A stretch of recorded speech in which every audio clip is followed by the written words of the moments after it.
Dudich, Dudich, Dudich, Dudich, Dudich, Dudich, Dudich, Dudich, Dudich, Dudich, Dudich, Dudich, Dudich, Dudich, Dudich, Dudich. As I was saying, Stevie Richards is a man who, in my opinion, has never got enough respect or enough recognition in the wrestling business. The guy has done so much, well, not enough. The guy ain't done enough.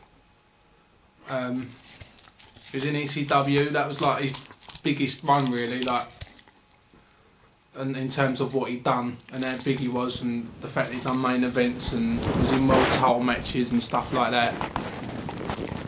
And then like ECW folds. Well no, he come before that, he came in like 99.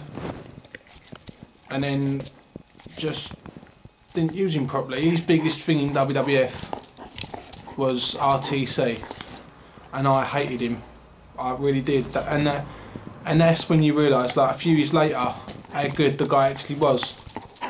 When he got on that mic, when he walked down the aisle with that look on his face of just like, yes, like not smiling, but you know, just that look of disdain and disgust and this shouldn't be going on, you know, and it worked so well because the fans reacted to it.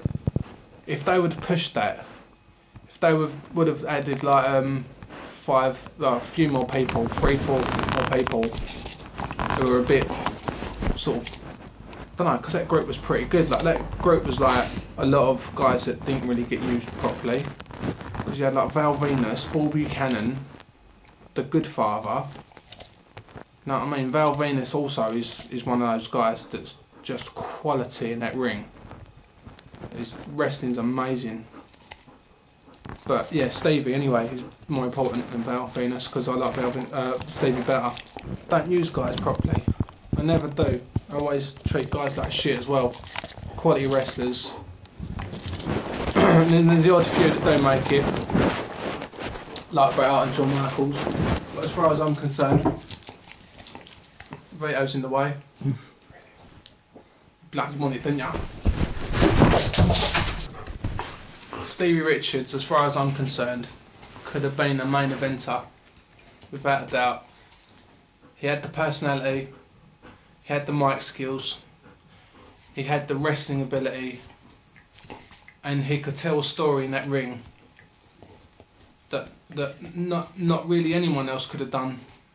You know what I mean? But you don't see him enough, and that's why people of YouTube who have left comments saying why is he in your top 10, blah blah blah, because he is that good, and he's one of those guys that should have been used more, you know. And I don't know, you get kind of bored of wrestlers that you see every week, you know, but unless they're people like Stevie Richards, you know. But when you see like people like Triple H and Chris Jericho and Batista and John Cena, fuck off, you cunts, bunch of shit you are.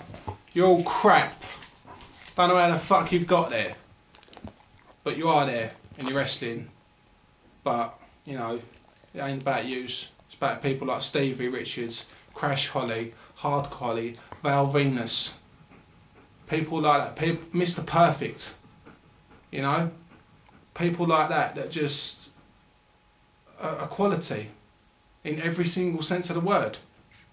And they never get their shot. They never get that main event spot that they should always get. Alright, fair enough. With Mr. Perfect, you could argue the fact with the back injury. I think that may have had something to do with it back in the day. But then, when they brought him back, you know, you promised him this, you promised him that, and you treated him like shit. You know, and that probably pretty much ruined his career and his life because of you guys, because you're a bunch of cunts. And you know, I used to think, I never really realised, you know, when I was younger how the business was. But then you watch stuff on YouTube, you buy DVDs like that, Wrestling with Shadows, that's a good one, Beyond the Mat's a good one. You buy stuff like that and you just think, fucking hell, that's really how it is. It's so fucking raw, man. It really is.